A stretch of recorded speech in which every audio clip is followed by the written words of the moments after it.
All right, welcome back. This morning in Family First, we are talking about teens and dating. Yeah, can be a bit of a scary time rather for the kids and the parents. And the parents, yeah, I was gonna say, and mom and dad. Yeah, Fox 61's Erika Arias sat down with a psychologist to talk specifically about dating and relationship advice for teenage girls. Joining me is Dr. Laura Saunders from Hartford Healthcare. Thanks so much for being with us. We do appreciate all of your insight. And we're talking about dating advice for our teenage girls. Of course, that implies having the conversation, which a lot of people, it's going to be uncomfortable for everybody involved. And we didn't really have those conversations, or not as many conversations when we were growing up, but we know now how critical it is to have them, right? Right. As I shared, no one had a conversation with me. Right. And it just means that you have to navigate and I think make a lot more mistakes. And I do think it's really important to acknowledge that these conversations are uncomfortable. And that I like to call it the conversations because it's not just a one-time sort of inoculation. These are ongoing conversations as situations arise. It's uncomfortable for you as the parent. It's uncomfortable for your teen. Oh, they don't want to have it. They absolutely don't want to have it. Yeah. And you need to find settings where they're a little bit trapped, like driving in the car or, you know, in a situation where they can't just exit very quickly. Absolutely, that is so true, because they'll just like, I'm not talking about this, Right. leave the room, right? Okay, so let's talk about the ground rules here.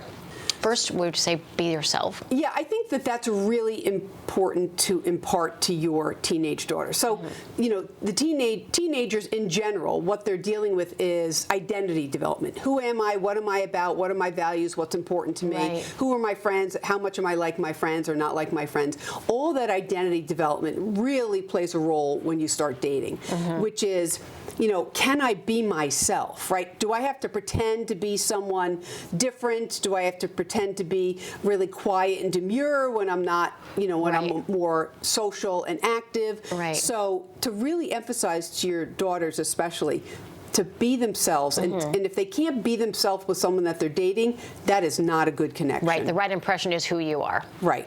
All right, let's talk about not forgetting about your girlfriends. That's a big one, right? This is huge. So I think teenagers in general tend to go from one extreme to another, right? They're connected to friends, now they're dating someone, and then they ditch their friends. But the reality is, in this day and age, those teenage relationships are not going to last. So you don't want to get in the habit of dating someone, ditching your friends, that relationship breaks up, and then trying to reconnect with your friends, because they'll get resentful after a while. Right, absolutely. And you need them. You need them to bounce some things off of that you probably won't tell your parent. So keeping connected to your friends is very important. Also important to talk about consent. Absolutely. What is okay? What is not okay? What does no mean? And really going over the definition of consent. And I also think it's important to talk about conflict. It is okay to have a conflict, to disagree with someone. Right. But what is good conflict? We disagree on these points. And what is bad conflict? This is going down a road that feels a little bit more uncomfortable, or I don't even want to say the word abusive, because that's a deeper issue.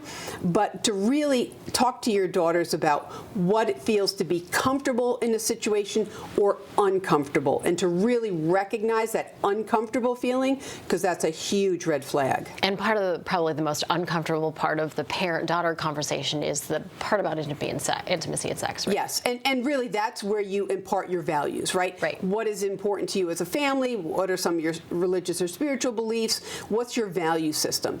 The reality is, if you don't talk about this, you know, kids talk amongst themselves, and then they don't know what the value system is, or you just assume that they know what the values are. It is really important to talk about what it means.